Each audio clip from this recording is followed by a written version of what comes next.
Hello everyone, and welcome to today's General Hospital recap. As always, don't forget to subscribe so you don't miss any of our videos or reactions/recaps. I don't know why I even say reactions anymore. Also, we're in the last few days. If you could please check out in the description, I have a link to an Indiegogo campaign, and if you could please check it out and donate if you can, but if you can't, at least share it so that your friends and family can see it and maybe they could donate. It would mean a lot to me. And now, huge jam-packed show today, so let's get right to it.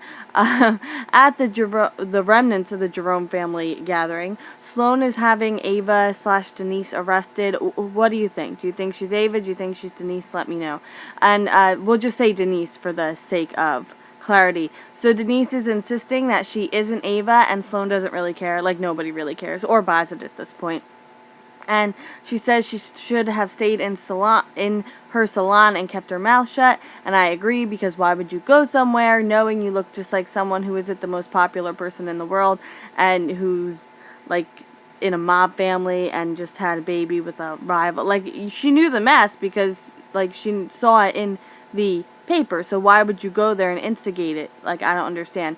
So Kiki and Morgan go to the police station with her just in case she is Ava, and Julian like asks Alexis if she'll go down there too, just in case.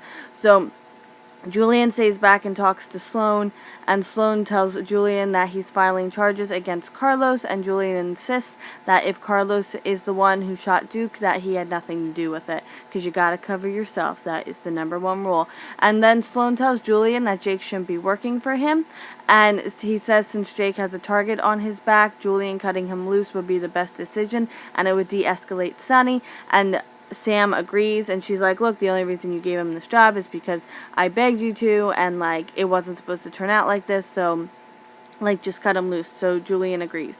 At the police station, Valerie is there, and she talks to Dante about the baby passing, and she kind of comforts him a little bit. I don't know. So then she says she's applying for a job that they have open at the police station, and Valerie's worried. I was hopping too fast into Lulu, and I skipped over worried. That did not come out well.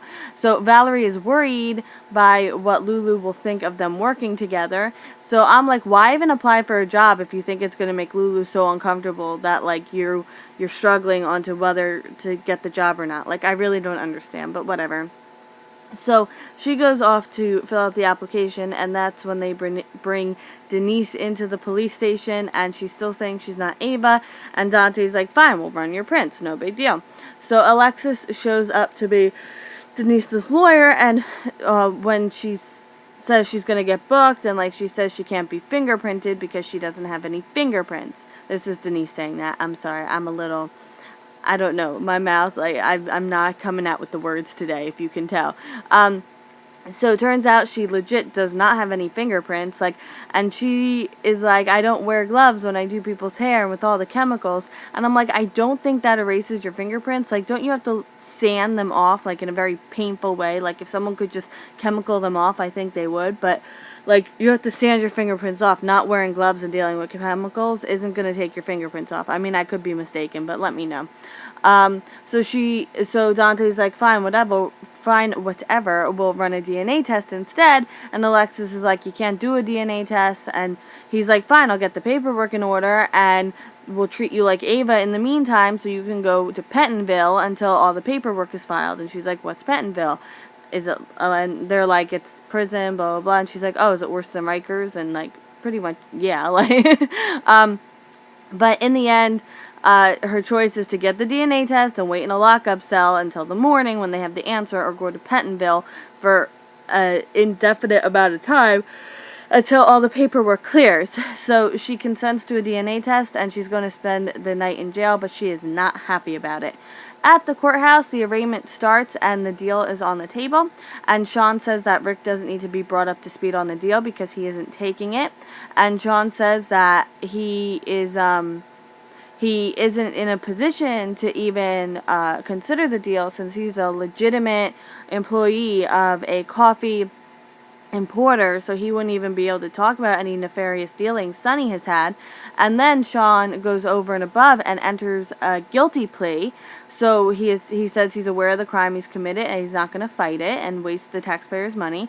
And after, like, the judge leaves and whatever, like, the courthouse is just kind of clearing out, Sonny comes up to Sean and tells him that he never wanted this for him.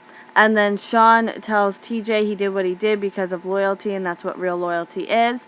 And there's a really heartwarming scene between Sean and TJ, and he tells him that he's proud of him, and he's never been more proud of anyone in his life, and he'll be thinking about him. And for a moment, you almost think he's going to tell TJ. Well, this was kind of before, but he's going to tell TJ the truth.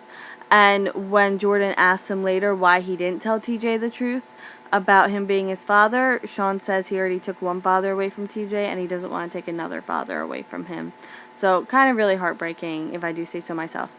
At Nina's place, she turns out she was going to the trash room to throw the painting out. That makes more sense than the hallway. Although I do not go back on my statement that hallways are for ugly paintings. So Nina breaks the painting over Franco's head. Oh, Franco's there, by the way, and he's like still trying to talk bad about Rick to her. And Franco tells Nina that he thinks Rick married her for her money, and Nina laughs in Franco's face and says, "I don't have anybody." Are you serious right now? So, Franco kind of goes into that whole thing Obrecht said of, like, who better to assist you through a whole legal battle than, like, a lawyer husband to get all your money back. And then Nina eventually kicks him out when he starts talking about them getting an annulment. And Franco wants Nina to promise him that she won't let Rick Lansing take away what makes her special. And there's, like, this really, like, kind of heartwarming speech he gives her, but, do with it what you will, basically. At Liz's place, Elizabeth is on the phone with Nicholas, talking about how Hayden is in a coma, so she can't tell Jake who he really is, and Jake comes out from around the corner, and Jake wants to know who she was talking to. She says it was Patrick, blah, blah, blah, and Jake tells her that he doesn't have to go to prison, and Sloane isn't reinstating the charges, and Jake wonders if Sloane is going to be able to convince Julian to cut him loose, and then Sonny comes over to visit Jake at Elizabeth's house, and Jake tells Sonny that he doesn't work for Julian anymore. At Windermere, Lulu comes to visit Nicholas, and Nicholas brings up the baby, and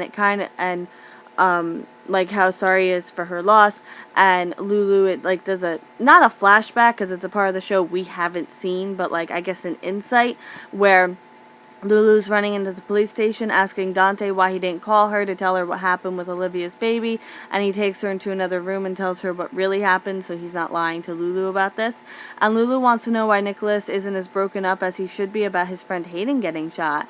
And Nicholas has all these excuses, and Lulu is really suspicious, super suspicious, and I think by the end she's suspicious to the point of thinking he had something to do with it. Whew. I think we got through that pretty well. Thank you so much for watching today's video. Please, again, check out the link in the description. It would mean so much to me. And if you like this video, please give it a thumbs up. And if I don't have anything else, if you are having a storm or anything, because we're going to get a storm, it's brewing, please be careful and be safe. And I will see you tomorrow from War General Hospital. I hope you have a great day. Bye.